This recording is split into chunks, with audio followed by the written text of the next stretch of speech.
अथ प्रातः स्मरणीया अनसुया जी। पुण्य श्लोका अनसुया श्याम्भु मनु की पुत्री देवहूति की दुहिता थी। महर्षि कर्दम इनके पिता थे। सिद्धेश्वर कपिल जो भगवान विष्णु के अवतार हैं, इनके छोटे भाई थे। श्री अनसुया जी अत्यंत सत्यपरायणा, धर्मशिला, शीलवती, सदाचारिणी, विनयवती, लज्जावती, क्षमाशीला तथा परम सहिष्णु थी। वे समस्त दिव्य गुणों से संपन्न थी। अत्यंत संयमी तथा तपस्विनी थी। यही कारण था कि ब्रह्मा जी के मानस पुत्र परम तपस्वी महर्षि अत्रि को इन्होंने पति रूप में प्राप्त कर लिया। महर्षि के चरणों में इनकी अनन्य प्रीति थी। ये सदैव ऋषि के मनोनुकूल उनकी सेवा में लगी रहती थी। ऋषि के लिए ही इन्होंने अपने जीवन का उपयोग समझा था और इस प्रकार ये महर्षि अत्रि को प्राणों से भी अधिक प्रिय थी। इन्होंने अपने जीवन में पति सेवा को ही प्रधानता दी। वे सतियों में सर्वश्रेष्ठ मानी जाती हैं। एक बार उमा, रमा और ब्रह्मानी ने इनके सतीत्व की ख्याति से अपने अपने पतियों को इन्हें विचलित करने के लिए भेजा। भगवान शंकर, विष्णु और ब्रह्मा जी अपने अपने वाहनों पर अलग अलग महर्षि अत्रि के आश्रम पर पहुँचे। वहाँ तीनों मिले। त्रिदेवों का एक ही उद्देश्य था। वे साधु वेश में भगवती अनसुया के समीप पहुँचे। भगवती पाद्य अर्घ्य और आचमनीय लेकर आई तो इन लोगों ने स्वीकार नहीं किया। आप निर्वस्त्र होकर हमारा सत्कार करें तो आपकी पूजा स्वीकार की जा सकती है। उन लोगों का विचित्र प्रस्ताव सुनकर वे चकित हो गई। सती की अपार महिमा है। श्री अनसुया जी ने तनिक सा ध्यान लगाया तो सब जान गई। उन्होंने कहा, यदि मैं सच्ची पतिव्रता हूँ, भूल से स्वप्न में भी काम भाव से पर पुरुष का चिंतन न किया हो, तो ये तीनों 6 मास के बच्चे हो जाए। सती का इतना कहना था कि त्रिदेव 6 मास के बच्चे बन गए। अब निर्वस्त्रा होकर माता ने दुग्ध पान कराया। महर्षि ने आकर यह दृश्य देखा तो हंस पड़े। अब त्रिदेव माता के दुग्ध पर जीवन धारण कर रहे थे। उधर अधिक दिन बीत जाने पर उमा, रमा, ब्रह्मानी तीनों अपने अपने पतियों का पता लगाने चली तो महर्षि अत्रि के आश्रम के समीप तीनों का मिलन हो गया। तीनों ने माता अनसुया से क्षमा मांगी।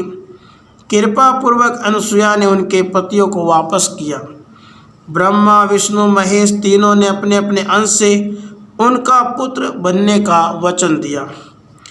पिता की आज्ञा से भगवान श्री रामचंद्र ने जब वन गमन किया था तो वे महर्षि अत्रि के आश्रम पर भी ठहरे थे।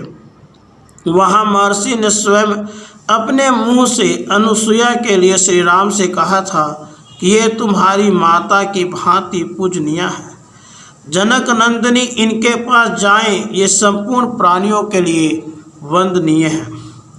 श्री सीता जी ने आश्रम में जाकर श्रद्धापूर्वक भगवती अनसुया के चरणों में प्रणाम किया। पति के साथ वन में आने का समाचार पाकर श्री अनसुया ने अत्यंत प्रसन्न होकर सीता देवी से कहा था, स्वामी नगर में रहे या वन में, भले हों या बुरे, जिन स्त्रियों को वे प्रिय होते हैं उन्हें महान अभ्युदयशाली लोगों की प्राप्ति होती है। पति बुरे स्वभाव का, मनमाना बर्ताव करने वाला अथवा धनहीन ही क्यों न हो, वह उत्तम स्वभाव वाली नारियों के लिए श्रेष्ठ देवता के समान है। श्री सीता जी के मुँह से सती धर्म की महिमा सुनकर भगवती अनसुया अत्यंत प्रसन्न हुई थी। उन्होंने श्री सीता जी से जो कुछ कहा उसे भक्तवर श्री तुलसीदास जी के शब्दों में सुनिए। मातु पिता भ्राता हितकारी, मित प्रद सब सुनु राजकुमारी। अमित दानी भरत भय देहि, अदम सुनारी जो सेवन तेहि। धीरज धर्म मित्र अरु नारी, आपद काल पर कहि चारी। वृद्ध रोग बस जड़ धन हीना, अंध बधिर क्रोधी अति दीना। ऐसे हूँ पति कर किए अपमाना, नारी पाव जमपुर दुख नाना। एक ही धर्म एक व्रत नेमा, काय वचन मन पति पद प्रेमा। जगपति वर्ता चारि विध अहि, वेद पुराण संत सब कहि। उत्तम के अस बस मन माही, सपने हुआन पुरुष जग नाही। मध्यम पर पति देखई कैसे, भ्राता पिता पुत्र निज जैसे। धर्म विचारी समझू कुल रहई, सो निकृष्ट त्रिय श्रुति अस कहई। बिनु अवसर भय तेरह जोई, जानहु अधम नारी जग सोई। पति वंचक पर पति रति करई, रो रव नरक कल्प सत परई। क्षण सुख लागी जन्म सत काटी, दुख न समुझते ही सम की खोटी। बिनु श्रम नारी परम गति लहई, पतिव्रत धर्म छाड़ी चल गई। पति प्रतिकूल जन्म जजाई, विधवा होई पाई तरुणाई। सहज पावनी नारी पति, सेवत शुभ गति लहई। जसु गावत श्रुति चारी, अजहु तुलसी का हरि प्रिय।